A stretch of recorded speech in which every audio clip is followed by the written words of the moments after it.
ఈరోజు మన అంశము లూకాసు వార్త 19వ అధ్యాయము.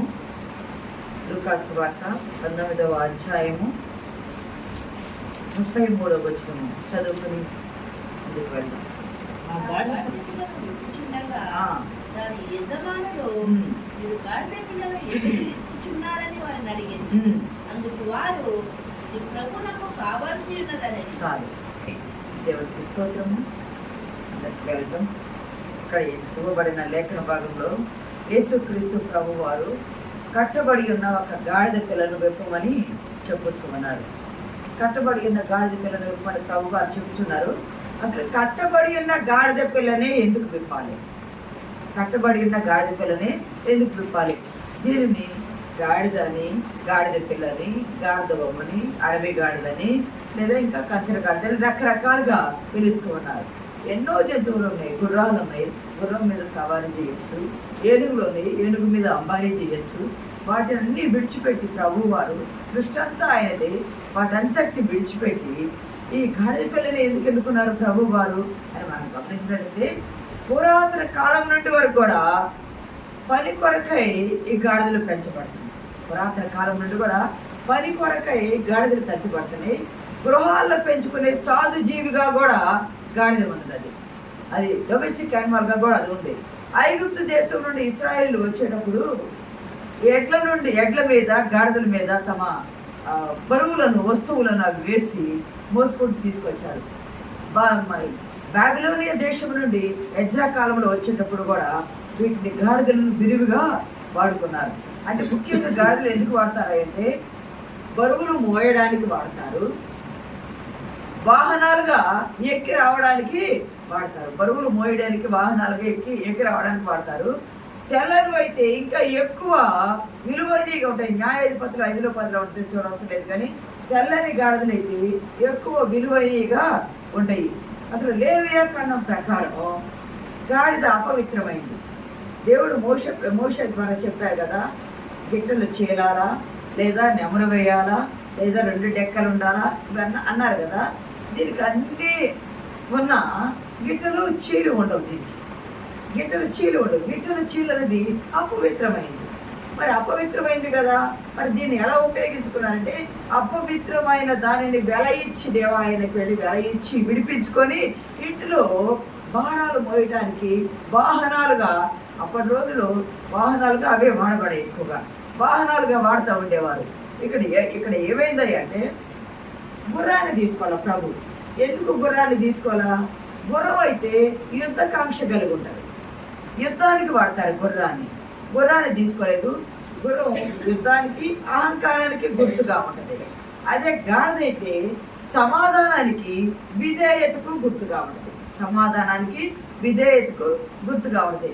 ఇక్కడ ప్రభు వారు ఎరుకో నుండి యెరూషలేము ప్రాంతం వైపు వస్తూ ఉన్నారు. ఎరుకో నుండి యెరూషలేము ప్రాంతం వైపు వస్తూ ఉంటే రహదారిలో ఉండగా ఒలీవ కొండకు ఒక అంచున ఉన్నటువంటి 2 గ్రామాలు ఉన్నాయి. ఎరుకో నుండి యెరూషలేము ప్రాంతానికి ఆయన వచ్చేటప్పుడు ఆ రహదారిలో ఒలీవ కొండ ఉన్నది. ఒలీవ కొండకు అంచున ఒక పక్కన బెత్పగే, బేతనియా అని 2 గ్రామాలు ఉన్నాయి. బెత్పగే, బేతనియా 2 గ్రామాలు ఉన్నాయి. బెత్పగే అంటే అర్థము అంజూరపు గృహము. బెత్పగే అర్థము అంజూరపు గృహము. బేతనియా అంటే అర్థము ఖర్జూర పండ్ల ఉనికి, లేదా ఖర్జూర పండ్ల ఉనికి అని అర్థము. ఇది జెరూసలేమునకు తూర్పు దిక్కున 2 మైళ్ళ దూరంలో ఉన్న ఒలీవ కొండపై కొంచెం దూరంలో ఉన్న చిన్న గ్రామాలు, కుగ్రామాలు ఇవి. అప్పటి రోజుల్లో మత నాయకులు కానీ, రాజకీయ నాయకులు కానీ ఇప్పుడు ఈ గాడిదలు ఏం చేసేవాళ్ళంటే సొంత ఆస్తిగా ఉంచుకునేవాళ్ళు. గాడిదలు ఉన్నవాళ్ళు స్థితిమంతులుగా ఉండేవాళ్ళు. ఆ రోజుల్లో మత నాయకులు కానీ, రాజకీయ నాయకులు కానీ ఏం చేసేవాళ్ళంటే గాడిదలు ఉన్న వాళ్ళ దగ్గరికి వెళ్ళి గాడిదలను ఎరువు తీసుకొచ్చుకునేవాళ్ళు. అది బదులుగా మళ్ళీ రెట్టించేసేటట్టుగా కొన్ని రోజులకి, కొన్ని గంటలకు, కొన్ని రోజులకు వాహనంగా తీసుకొని వచ్చేవాళ్ళు. ఇక్కడ ప్రభు వారు కూడా కట్టబడి ఉన్న గాడిద పిల్లను విప్పి తోలుకొని రమ్మని చెప్పారు. కట్టబడి ఉన్న గాడిదను విప్పి తోలుకొని రమ్మని చెప్పారు. దాని యజమానులు ఎవరైనా అడిగితే ఇది ఎందుకయ్యా అని అడిగితే ఇక్కడ ఇవ్వబడింది ఆ మాట, 33వ వచనంలో, ఆ గాడిద పిల్లను విప్పుచుండగా దాని యజమానులు, మీరు గాడిద పిల్లను ఎందుకు విప్పుచున్నారు అని వారిని అడిగిరి. గాడిద పిల్లను ఎందుకు విప్పుచున్నారని దాని యజమానులు ఒక్కరు కాదు బహుమంది ఉండి ఉన్నారు. దాన్ని అడిగితే ఇది ప్రభు వారికి కావాల్సి ఉన్నదని ప్రభు వారు చెప్పమని చెప్పారు. ప్రభు వారికి కావాల్సి ఉన్నది అని వారు చెప్పారు. లోక 10:33 మాట్లాడేది. అసలు గాడిదని ఎందుకున్నారు? గాడిదని ఎందుకు ఎన్నుకున్నారు? ఎందుకు అసలు గాడిదే ఎందుకు అంటే, పాత నిబంధన గ్రంథము నుండి చూస్తే ప్రవచన నెరవేర్పులు జరగాలి. గాడిదని ఎన్నుకోవడంలో ఉన్న మర్మాలు ఏమిటయ్యా అంటే, ఆదికాండము 22వ అధ్యాయము 3వ వచనము. తెల్లవారినప్పుడు అబ్రహాము లేచి తన గాడిదకు గంత కట్టి తన కుమారుడకు ఇస్సాకును వెంటబెట్టుకొని దహన బలి కొరకు కట్టెలు చీల్చి. చాలు ఇక్కడ గమనించినట్లయితే ప్రియ దేవుని బిడ్డలారా, దేవుడు అబ్రహాముని ఎన్నుకున్నాడని మనం అనుకున్నాము. యేసుక్రీస్తు ప్రభు వారు ఈ లోకానికి రావాలంటే చెప్పుకున్నాం చాలాసార్లు. ఒక కుటుంబము, ఒక వంశము, ఒక గోత్రము అవన్నీ ఉండాలి భూమి మీదకి రావాలి అని అనుకున్నప్పుడు అబ్రహాముని ఎన్నుకున్నారని చాలాసార్లు చెప్పుకున్నాము. ఇక్కడ అబ్రహాముతో దేవుడు చెప్తున్నాడు, అబ్రహామా నీకు ఒక్కడైన నీ కుమారుడు, అప్పటికి ఇష్మాయిల్ పంపించేశారు ముందు అధ్యాయాల్లో, ఒక్కగానొక్క కుమారుడైన ఇస్సాకు వాగ్దాన పుత్రుడు తీసుకొని నేను చూపించు పర్వతములలో, నువ్వు మోరియా దేశంలోకి వెళ్ళు అంటే యెరూషలేమునకు నువ్వు వెళ్ళు, నేను చూపించు పర్వతములలో ఒక పర్వతం మీద నీ కుమారుడైన ఇస్సాకును నాకు దహన బలిగా అర్పించన్నప్పుడు అబ్రహాము దేవుని కొరకు ఆసక్తిగా ఉండి విశ్వాసంతో తెల్లవారక ముందే రేపు జామునే లేచి ఆయన ఏం చేశాడంటే గాడిదకు గంట కట్టాడు.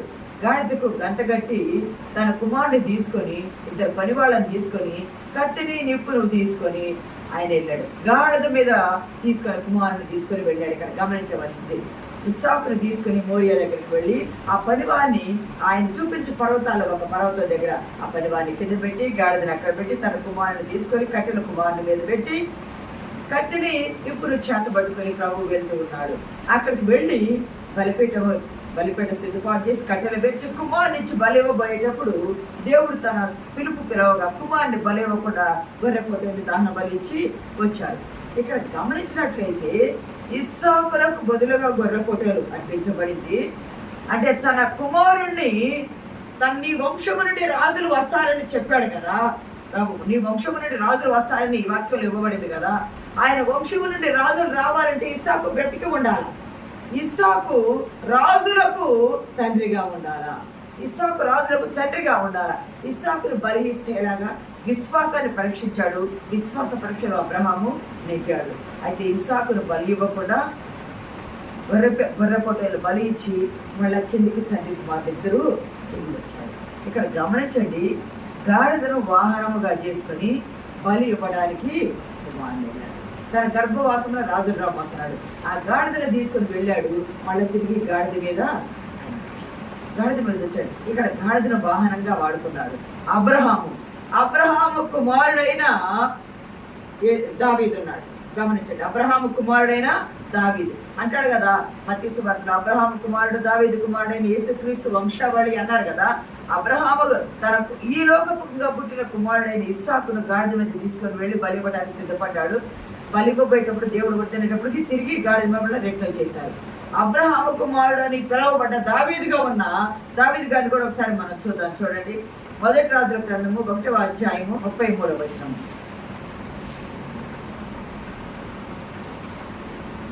రాజు మీరు ఏలిన వాడినైనా నా సేవకుని పిలుచుకుని పోయి నా కుమారుడైన సొలొమోనును నా కంచెల గాడిద మీద ఎక్కించి గిహోను తీసుకుని పోయి యాజకుడైన సాదోకును ప్రవక్తైన నాతానును అక్కడ ఇశ్రాయేలు మీద రాజుగా పట్టాక్షాలు.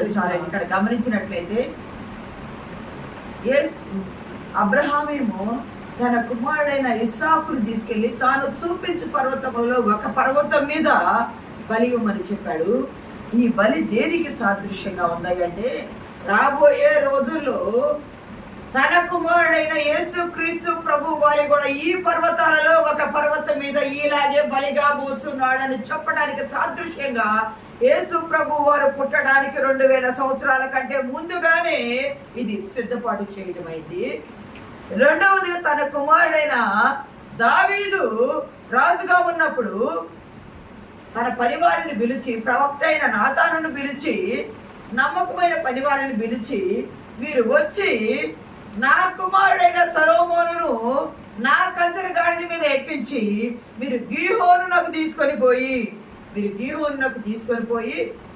అది ఆ గీహోను ఇంతకు ముందు చెప్పిన గుర్తుందో లేదో, అది ఏదేని తోట నుండి పారే నదిలో నుండి పారే 4 పాయల్లో ఒక పాయ గీహోను నది, అక్కడ ఊట ఉన్నది. ఆ గీహోనునకు తీసుకొని పోయి మీరు అక్కడ అతనికి అభిషేకం చెయ్యండి. ఈ దేని మీద తీసుకొని వెళ్ళమంటారు? నా కంచర గాడిద మీద. ఆ రోజుల్లో ఈ గాడిదలు కంచర గాడిద వాడటం సాంప్రదాయంగా గౌరవాన్ని తెలియజేయడానికి కంచర గాడిదను వాడేవారు. కంచర గాడిదను అధిరోహించాడు. గాడిద మీద రాజు వాడిన కంచర గాడిద మీద అధిరోహించడం అంటే రాజుగా అభిషేకించబడటం. రాజు వాడిన కంచర గాడిదను వాడటం అంటే రాజసింహాసనం మీద ఆసీనుడు అవటం అని గుర్తు అనమాట. రాజ్యం ఏలినట్టే దావీదులకు బదులు సొలొమోను రాజ్యం ఏలినట్టే ఆయన కంచర గాడిద ఎక్కటమే. అక్కడ అబ్రహాము తన కుమారుని గాడిద మీద తీసుకొని వచ్చాడు. ఇక్కడ దావీదు ఈ లోకంలో పుట్టిన తన కుమారుడైన సొలొమోను కూడా తన కంచర గాడిద మీద రాజ్య సింహాసనము వెళ్ళడానికి, రాజులాగా అభిషేకం చేయడానికి కంచర గాడిద మీద తీసుకొని వచ్చాడు. జకర్యా గ్రంథం 9వ అధ్యాయం 9వ వచనంలో ఒక మాట చదవండి. సియోను నివాసులారా బహుగా సంతోషించుడి, యెరూషలేము నివాసులారా ఉల్లాసముగా ఉండుడి. నీ రాజు నీతిపరుడను రక్షణ గలవాడను దీనుడనై గాడిద పిల్లను ఎక్కి నీ యొద్దకు వచ్చుచున్నాడనే ప్రవచనము.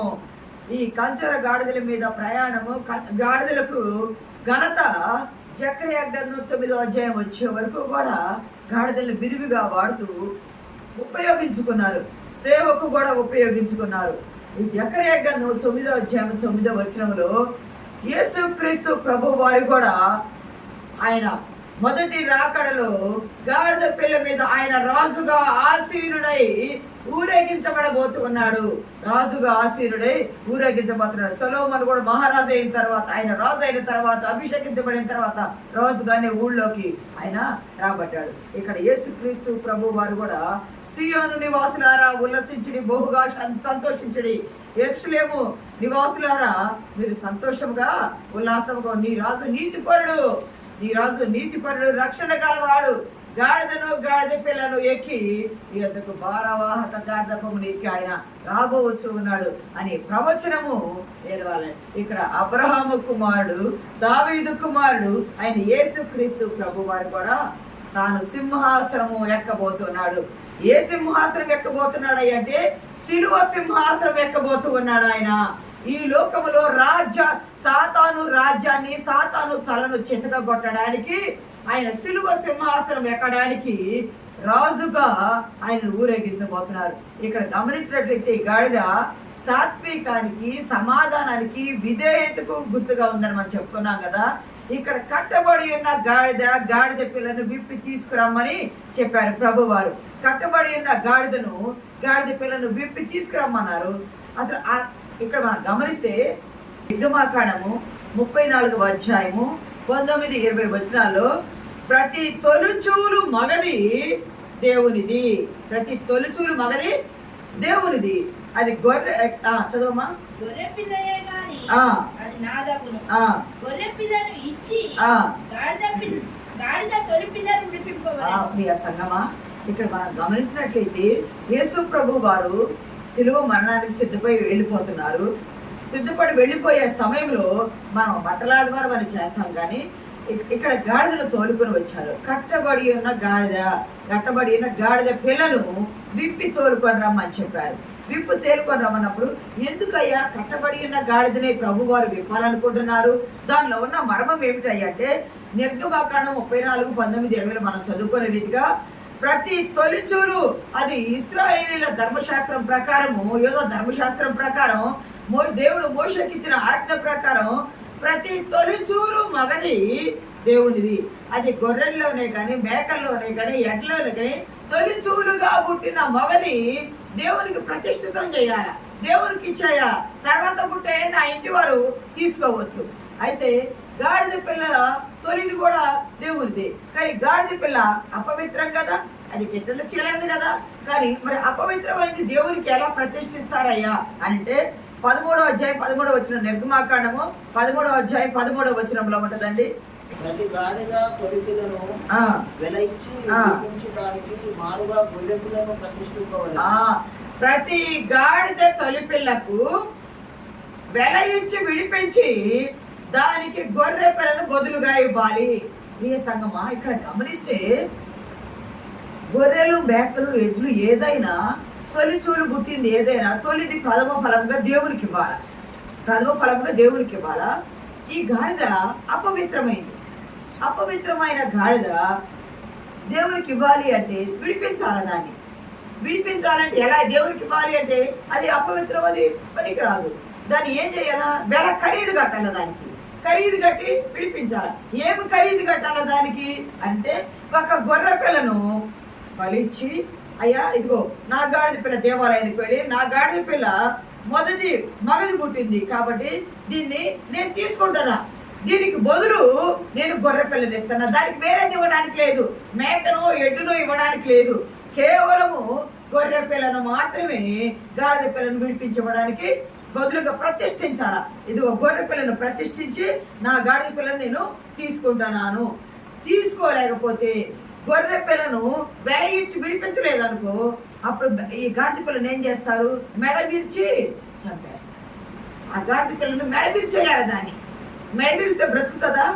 సరిపోదు. అంటే తొలిచూలు దానికి, రెండవ దానికి కాదు, తొలిచూలు దానికి దేవునికి ప్రతిష్ఠించాలి. కాబట్టి ఇక్కడ గమనిస్తే ప్రభు వారు శిలువ మరణానికి సిద్ధపడి వెళ్ళే సమయంలో కూడా కట్టబడి ఉన్న గాడిద పిల్ల, అది కట్టబడిన దగ్గర నుండి మలమూత్రాల్లోనే ఉంది. అది విప్పబడితే దాని యజమానులు దాన్ని ప్రతిష్ఠించాలి. విప్పబట్టం అంటే అర్థం, విప్పబడితే దేవాలయానికి తీసుకెళ్లి దాన్ని ప్రతిష్ఠించాలి. విప్పిన తర్వాత ప్రతిష్ఠించకుండా ఉండకూడదు. దాన్ని విప్పలు. అందుకే ప్రభు వారు విప్పబడి ఉన్న ఆ గాడిద పిల్లను, అది కట్టబడి ఉంది కదా, కట్టబడిన గాడిద కట్లను విప్పి తోలుకొని తీసుకురండి, నేను విడిపిస్తాను. ఎందుకంటే ఆయనే లోక పాపమును మోసుకొని పోవు దేవుని గొర్రె పిల్ల. బాప్తిస్మిచ్చి యోహాను సువార్త 1:29 అంటాడు కదా, ఇదిగో ఆయన లోక పాపమును మోసుకొని పోవు దేవుని గొర్రె పిల్ల. ఆ దేవుని గొర్రె పిల్లే కట్టబడి ఉన్న గాడిద పిల్లను విడిపించి విప్పి తోలుకొని తీసుకురండి, దాన్ని విడిపించడానికి. అందుకే ఈయన ప్రతిష్ఠించబడుతున్నాడు. గాడిద పిల్లకు బదులుగా యేసుక్రీస్తు ప్రభు వారు ప్రతిష్ఠించబడుతున్నారు. ఎక్కడ ప్రతిష్ఠించబడుతున్నారు అంటే శిలువ సింహాసనం మీద రాజుగా ప్రతిష్ఠించబడుతున్నారు. ఇక్కడ ఆయనే ప్రభువు, ఆయనే యాజకుడు, ఆయనే దేవుడు, ఆయనే దేవాలయము. ఆయన ఎదుట దాన్ని తీసుకొస్తే ఆయనే గొర్రె పిల్లయ్యి దాన్ని విడుదల కలుగజేశాడు. దేవుని నామానికి మహిమ కలుగును గాక. కట్టబడి ఉన్న గమనించండి, లూకా సువార్త 19:35 వచనం ఒకసారి చదవండి. తరువాత వారు యేసునందుకు దాన్ని తోలుకొని వచ్చి ఆ గాడిద పిల్ల మీద బట్టలు వేసి, ఇక్కడ గమని 2వ రాజుల గ్రంథంలో కూడా ఒక మాట ఉంటుంది. 2వ రాజుల గ్రంథము 9వ అధ్యాయము 13వ వచనంలో, 2వ రాజుల గ్రంథం 9.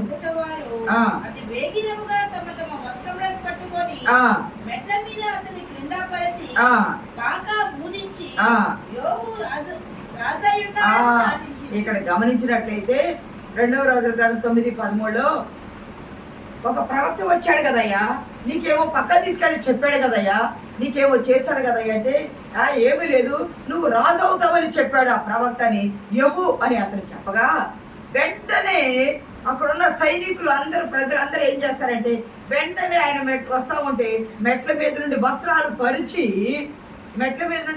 పరిచి యెహూ రాజు అయి ఉన్నాడని బాకా ఊది ప్రకటన చేసి ఆయన రాజుగా ఆయన్ని ప్రకటించారు. అంటే ప్రకటించడం, గాడిద మీద కూర్చోబెట్టమైన రాజుగా ప్రకటించడము, వస్త్రములు పరిచి, అంటే ఈ రోజులో మనం కార్పెట్ చేస్తున్నాం అఫిషియల్గా, కార్పెట్స్ పరిచి ఆహ్వానం పలకటం, వస్త్రములను పరిచి రాజు నడవడానికి భూమి మీద నడవకుండా వస్త్రముల మీద నడిచేటట్టు యెహూ కూడా రాజు అయి ఉన్నారు. యేసుక్రీస్తు ప్రభు వారిని కట్టబడిన గాడిద పిల్లని విప్పి తీసుకొని వచ్చారు కదా. ఆ గాడిద పిల్లకు బదులుగా యేసుక్రీస్తు ప్రభు వారే గొర్రె పిల్లగా తాను బలైపోతున్నాడుగా, తాను ప్రతిష్ఠించుకున్నాడుగా, ఆయన రాజుగా ప్రజలు గుర్తించారు కాబట్టి గాడిద పిల్ల మీద కూర్చోబడ్డాడు, రాజు అయ్యాడు. ఆయన వస్త్రాలు పరిచారు, అక్కడ వస్త్రాలు పరిచి ఆయనను ఊరేగిస్తూ తీసుకొని వచ్చాడు. అంటే ఆయన రాజు అయి ఉన్నాడు. నువ్వు రాజువా అంటే నీవు అన్నట్టు నేను రాజునే పిలాతు దగ్గర, కానీ నేను ఈ లోకపు రాజుని కాదు, నీతిని ప్రకటించడానికి వచ్చిన రాజు ఆయన. సంగమా దేవుని పెట్టారా, ఇక్కడ బట్టలు పరిచి గాడిపై కూర్చోబెట్టారు. అంతేకాదు ప్రతి తొలిచూలు పిల్లని విడుదల కలుగు చేయడానికి ఆయన వచ్చాడు. తొలిచూలు సంతానం ఐగుప్తు దేశంలో ఆయన చనిపోయింది కదా, తొలిచూలు సంతానం దేవుడు ప్రతిష్ఠించాలి కదా. ఆయనే తొలిచూలు కుమారుని పొత్తి గుడ్డలతో చుట్టి ఆయన దేవుని తల్లి తీసుకొని వచ్చింది కదా. ఆ తొలిచూలు కుమారునిగా ఆ తొలి గాడిద పిల్లను విడిపించడానికి ఆయనే గొర్రె పిల్లగా ప్రతిష్ఠించబడ్డాడు. ప్రియ సంగమా దేవుని బిడ్డరా, ఎందుకయ్యా విప్పింది అంటే ఆయన దానిని వెలయించి విడుదల చేయడానికి. గాడిద పిల్ల వెల ఉంటాయి అంటే గొర్రె పిల్ల ప్రాణము. ఈ గొర్రె పిల్ల యేసుక్రీస్తు ప్రభు వారి గొర్రె పిల్ల ప్రాణము. ఇంకా అంతేకాదు, ఆదికాండం 49వ అధ్యాయము 11వ వచనంలో ఒక మాట ఉంటుంది. ద్రాక్షావల్లికి తన గాడిదను, ఉత్తమ ద్రాక్షావల్లికి తన గాడిద పిల్లను కట్టి. ఇక్కడ ఏమని ఉంటుందంటే దావీదు తన కుమారుని ఆశీర్వదిస్తూ ప్రవచనం చెప్తున్నాడు. ద్రాక్షావల్లికి గాడిదను, ఉత్తమ ద్రాక్షావల్లికి తమ గాడిద పిల్లను కట్టాలన్నది గమనించండి. యోహాను సువార్త 15వ అధ్యాయంలో 1వ వచనంలో ఒక మాట ఉంటుంది. ఇక్కడ ప్రభువారు అన్నారు, నేను నిజమైన ద్రాక్షవల్లిని, నా తండ్రి వ్యవసాయకుడు. ఇక్కడ ఆదికాండంలో ఏమన్నారు, ద్రాక్షావల్లికి గాడిదను, ఉత్తమ ద్రాక్షావల్లికి గాడిద పిల్లను కట్టాలని ఉంది. యేసుక్రీస్తు ప్రభు వారు ద్రాక్షవల్లి నేనని యోహాను సువార్త 15:1 చెప్తున్నారు కదా. నేను నిజమైన ద్రాక్షవల్లిని. మరి ఉత్తమ ద్రాక్షవల్లిగా ఆయన ఎప్పుడు మారారయ్య అంటే అబ్రహాము కుమారుడు, దావీదు కుమారుడైన యేసుక్రీస్తు ప్రభు వారిగా ఆయన వచ్చి తండ్రి ఏ పని నిమిత్తం అయితే పంపించారో ఆ పని నెరవేర్చడం మొదలు పెట్టినప్పుడే ఉత్తమ ద్రాక్షవల్లిగా ఆయన మారిపోయాడు. దేవుని నామానికి మహిమ కలుగును గాక. ఉత్తమ ద్రాక్షవల్లిగా ఆయన మారాడు. ఈయన రాజుగా అభిషేకించబడుతున్నాడు. ఎప్పుడైతే అభిషేకించబడతాడో శిలువ కొయ్యకు దగ్గర అయిపోతూ ఉన్నాడు, మరణానికి దగ్గర అయిపోతున్నాడు, గొర్రె పిల్లగా ప్రతిష్ఠించడానికి దగ్గర అయిపోతున్నాడు. శిలువలో తన ప్రాణం పెట్టే సర్వ మానవాళి పాప రక్షణార్థమై ఆయన గొర్రె పిల్లగా బలి కాబోవడానికి వచ్చాడు. కాబట్టి ఆ కార్యము జరగబోతూ ఉంది. కాబట్టి ఉత్తమ ద్రాక్షవల్లి మరి ఉత్తమమైనది ఎన్నుకున్నది కదా. ఆయన వాక్యం ఏంటూ ఉత్తమ ద్రాక్షవల్లిగా ఆయన ఎన్నిక కాబడ్డాడు. ప్రియ సంగమా, ఇక్కడ యేసుక్రీస్తు ప్రభు వారు కూడా శిలువ సింహాసనం ఎక్కడానికి గొర్రె పిల్లగా రాజుగా ఆసీనుడై వస్తూ ఉన్నాడు. విజయం పొందడానికి మట్టలు పట్టుకొని వారు ఆహ్వానము పలికారు. విజయం పొందడానికి గుర్తుగా ఉంది. ఇక్కడ సాతాను తనను చితగొట్టడానికి ఆయన సిద్ధమయ్యాడు. తన ప్రాణం పెట్టి గాడిద పిల్లను విడిపించడానికి సిద్ధమయ్యాడు. ఆయనే గొర్రె పిల్లగా వచ్చాడు. ఆయనే ఉత్తమమైన ద్రాక్షవల్లిగా ఆయన వచ్చాడు. 116వ కీర్తనలో 16వ వచనంలో ఒక మాట చూడండి. యెహోవా, నేను నిజముగా నీ సేవకుడను, నీ సేవకురాలి కుమారుడనై ఉన్నాను, నీవు నా కట్లు ఇప్పి ఉన్నావు. యెహోవా, నేను నిజముగా నీ సేవకుడను, నీవు నా కట్లను విప్పి ఉన్నావయ్యా. ఇక్కడ కట్టబడి ఉన్న మనుషుల కట్టను, కట్టబడి ఉన్న గాడిద పిల్ల కట్లను విప్పాలా అయ్యా. గాడిద పిల్ల మీద నీ రాజు భారవాహక గార్ధవంలోకి వచ్చి ఉన్నాడని జకర్యా గ్రంథం 9:9 ప్రవచనం ఉన్నది కదా. అంతేకాదు యెషయా గ్రంథం 53వ అధ్యాయంలో ఉంటుంది కదా, వదకు తేబడు గొర్రె పిల్లగా తేబడుతూ ఉన్నాడు. కట్టబడిన గాడిద పిల్లను గాడిదల మీద ఆయన వచ్చుచూ ఉన్నాడు. విప్పబడిన ఆ గాడిద పిల్ల మీద ఎప్పుడు ఎవరు కూడా కూర్చొని ఉండలేదు. దాని మీద ఏ రోత భారము, ఏ పాప మురికి బట్టలను కూడా భారంగా వేసి దాన్ని తీసుకొని వెళ్తారు కదా. ఏ పాప భారము, ఏ రోత భారము, ఏ బరువులు దాని మీద మోపకుండా అది శ్రేష్టంగా ఉన్నది ఆ గొర్రె పిల్ల. అది విప్పి తీసుకొచ్చి మొట్టమొదట ప్రభు వారి దాని మీద కూర్చుని ఉన్నారు. అంటే తనను మోసుకుపోవటానికి, తాను శిలువ మరణం పొందటానికి, తాను మోసుకుపోయి తాను రాజుగా అభిషేకించబడటానికి వాడబడిన తొలి గాడిద పిల్ల. అది దానిని విప్పడానికి ఆయన ప్రభు వారు వచ్చారు. నీవు నా కట్లను విప్పి ఉన్నావు కదా, దాని కట్లను విప్పాడు. దాని కట్లే కాదు, ఈ రోజుల్లో శాంతి సమాధానం లేకుండా మన కట్లను విప్పడానికి కూడా వచ్చాడు. ఇప్పుడు లూకాసు వార్త 19:38 ఒక మాట ఉంటుంది చూడండి. పరలోకమందు పేరిట వచ్చువారు వచ్చు రాజు కుదింపబడును గాక, పరలోకమందు సమాధానమును, పరలోకమందు సమాధానమును. ఇప్పుడు పరలోకమందు ఒక మాట చెప్పాలంటే, పరలోకమందు సమాధానం లేదు. పరిశుద్ధుడైన ప్రభు పరలోకమును వీడి భూమి మీదకి వచ్చాడు కదా, పరలోకములో తన కుమారుడు శిలువ సింహాసనం ఎక్కడానికి వెళ్తూ ఉన్నాడని అక్కడ సమాధానం లేదు. అక్కడ సమాధానము తీసుకొని భూలోకములకు వచ్చి భూలోకముల సమాధానము స్థాపించడానికి ఆయన వచ్చాడు. పరలోకపు సమాధానమును తీసుకొని భూమి మీదకి వచ్చాడు.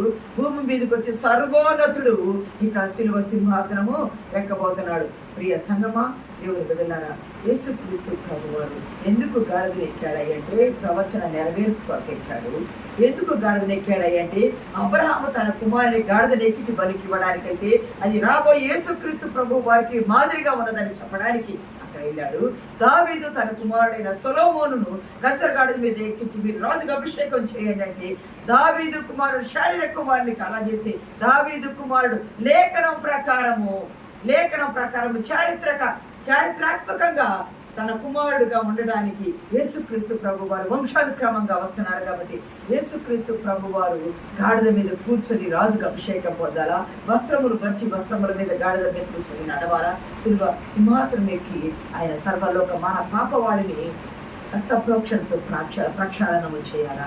దానికి కట్టబడిన గాడిద విప్పటములు ఆయన ఎక్కడానికి దానిని మెడది విరదీసి చంపబోతారు కాబట్టి విప్పలేదు కాబట్టి దాని కట్లు దానిని విడిపించి ఆయన గొర్రెపిల్లగా మరణానికి అప్పగించబడి ప్రతిష్ఠించబడ్డానికి ప్రభు వారు వచ్చారు. అంతేకాదు ఉత్తమ ద్రాక్షవల్లిగా ఉన్నాడు కాబట్టి ఉత్తమ ద్రాక్షవల్లిగా వచ్చి మన గాడిదను ఉత్తమ ద్రాక్షవల్లి గాడిద పిల్ల కట్టాలి కాబట్టి ఆ లేఖన నెరవేర్పు జరగాలి. కాబట్టి అవన్నీ లేఖన నెరవేర్పు జరిగి మన కొరకు తన రక్తంలో మన వస్త్రములను ఉతికి తెలుపు చేసుకొని మనం పరిశుద్ధులుగా ఆయన జీవించమని చెప్పాడు. ఈ లోకంలో శాంతి లేదు, సమాధానం లేదు, అసమాధానంగా ఉన్నారు. అందుకే అసమాధానంగా ఉన్న వారందరూ కూడా నోబులో ఉన్న దావీదు వద్దకు వచ్చారు. ఆ సమాధానం ఇవ్వడానికి, అసమాధానం కలిగించి సమాధానం ఇవ్వడానికి ప్రభు వారు వచ్చారు. మనకి సమాధానము లేని లోకములో ఉన్న ప్రజలకు తన సమాధానం ఇచ్చి, తన రక్షణ ఇచ్చి, తన శాంతినిచ్చి సిలువుపై మీ కొరకు మరణిస్తున్న నా వైపు తిరిగి చూచి మీరు విశ్వాసం ముందుకు జరగండి. గొర్రె పిల్లని విడుదల కలిగి చేసిన దేవుడు గాడిద పిల్లలతో పాటు తన తల్లి అయిన గాడిదను కూడా ప్రభు తోడుకొని రమ్మన్నాడు. తల్లి పిల్ల రెండు ఎందుకయ్యా అంటే పిల్ల రావడం మాత్రమే కాదు, వాడబట్టం మాత్రమే కాదు, తల్లి కూడా దాని వెంట రావాలా. ఆయన రాజ్య వ్యాప్తిలో తల్లి రావాలి, తల్లితో పాటు తన పిల్ల, తన కుటుంబం కూడా వచ్చి ఆయన నామ ఘనత కొరకు, ఆయన నామాన్ని ఘనపరచడం కొరకు తల్లి పిల్ల రెండు ఉపయోగపడాలి. తల్లి అది మనకును మన పిల్లలకును కుటుంబంతో కలిసి ఆయన సన్నిధిలో ఆరాధించాలి, ఆయనని వెంబడించాలి అని చెప్పడానికి సంతోషంగా ఉంది. గాడిదను మర్చిపోక జ్ఞాపకం చేసుకున్న దేవుడు మనకున్న అప్పులు, రోగము, బలహీనతలు, మనకున్న సమస్యలు అనే గంటలు కూడా విప్పుటకు సమర్థమైన దేవుడు. ఆయన మీద విశ్వాసం వచ్చి నిరీక్షణ కలిగి కట్టబడిన గాడిదలు కూడా నిరీక్షణతో ఉంది కదా, దాన్ని విప్పిన దేవుడు ఈరోజు మనలో మన కట్లను విప్పి ఈరోజు నిన్ను నీ కుటుంబాన్ని మర్చిపోక జ్ఞాపకం చేసుకుని నీ ఎక్కరలో అవసరతలన్నింటినీ తీర్చే మనము ఆయన కృపలో ముందుకు నడిపించిన పరిశుద్ధాత్మ దేవుడు మనకు సహాయం దయచేయండి.